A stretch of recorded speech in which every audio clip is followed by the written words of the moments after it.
Bonjour et bienvenue à tous sur cette nouvelle vidéo. Aujourd'hui, nous allons voir comment installer et configurer Debian sous ESXi. Pour notre cas, nous allons choisir Debian 10. Cette vidéo sera séparée en deux parties. La première partie de la vidéo sera comment installer de A à Z Debian et la deuxième partie sera comment configurer Debian, à savoir mettre à jour les paquets, configurer la carte réseau et l'accès SSH. Pour commencer, nous allons nous rendre sur l'interface web de VMware, puis sur machine virtuelle. On choisit créer, enregistrer une machine virtuelle, puis créer une machine virtuelle. Nous allons donner un nom à notre machine. Compatibilité, on va laisser par défaut, qui est la version actuelle de SXI. Système d'exploitation, nous allons mettre Linux. Et la version, nous allons mettre Debian 10.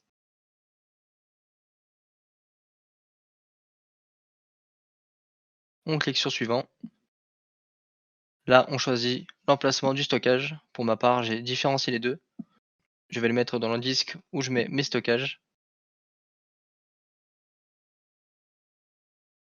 Pour notre configuration, nous allons choisir un CPU. Pour la mémoire, nous allons mettre 1 Go de RAM. Disque dur, on peut laisser 16, ça suffira amplement. Si vous avez déjà mis un firewall, on va laisser réseau interne.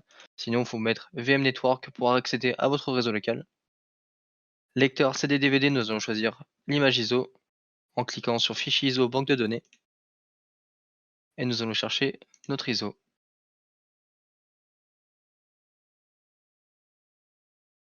Une fois que c'est effectué, on peut aller dans Options VM. Là, on va tout laisser par défaut, puis on fait suivant. La VMware résume les paramètres et on clique sur Terminer. La machine a bien été créée. On va venir cliquer dessus et mettre sous tension, puis on va cliquer sur le petit écran. Là, nous avons deux choix, donc soit l'installation en mode graphique, soit l'installation sans mode graphique. Donc pour notre cas, nous allons choisir l'installation graphique. Une fois qu'on arrive sur l'interface, on va choisir la langue, on met français, on clique sur continuer. Là, on choisit les pays. Par défaut, c'est France, on peut faire continuer. La disposition du clavier, pareil, on laisse en français, on clique sur continuer. On va venir indiquer un nom à la machine, on vient cliquer sur continuer. Si vous avez un domaine, on peut mettre un domaine, mais pour notre cas, on n'en a pas. À cet endroit, on va venir indiquer le mot de passe root, donc qui est le mot de passe de super utilisateur de la machine. On peut cliquer sur continuer. Là, on va venir indiquer un utilisateur sur la machine qui pourra se connecter, qui n'aura pas tous les privilèges. L'identifiant pour le compte utilisateur également. Donc là, par défaut, on laisse la même chose. Et on vient indiquer un mot de passe. On clique sur continuer. Pour ce qui est du partitionnement des disques, pour notre cas, on n'a pas besoin de faire autre chose que de le laisser par défaut.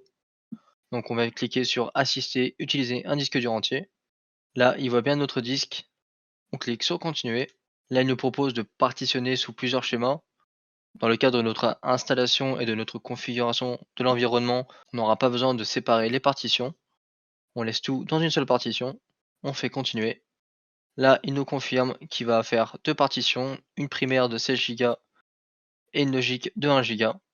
Si on souhaite configurer le RAID, on peut regarder juste ici. Mais pour notre cas, on n'en aura pas besoin. On vient cliquer sur terminer le partitionnement et appliquer les changements. Là, elle nous demande s'il faut bien appliquer les changements sur ce disque. On vient cliquer sur oui.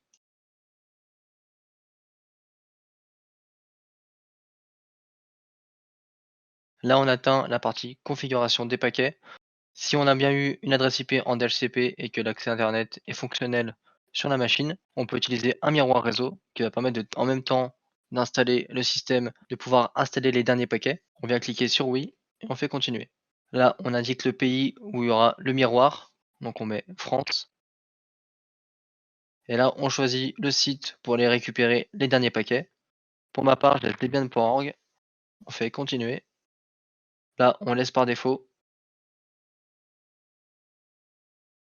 Là, elle nous demande si on va envoyer des statistiques. On peut répondre oui ou non. Pour ma part, je vais laisser non. À cet endroit, il va nous demander pour installer plusieurs fonctionnalités, donc les logiciels qui sont par défaut mis en place. Nous allons pas utiliser l'environnement de bureau Debian, on peut le décocher, ainsi que tous les autres.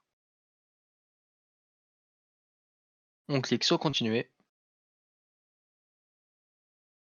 Là, il nous indique si on souhaite installer le programme de démarrage Grub. Pour notre cas, vu qu'il y a juste un OS qui va être sur la partition, on clique sur oui. On vient sélectionner la partition. On fait continuer. L'installation est désormais terminée. On peut cliquer sur continuer.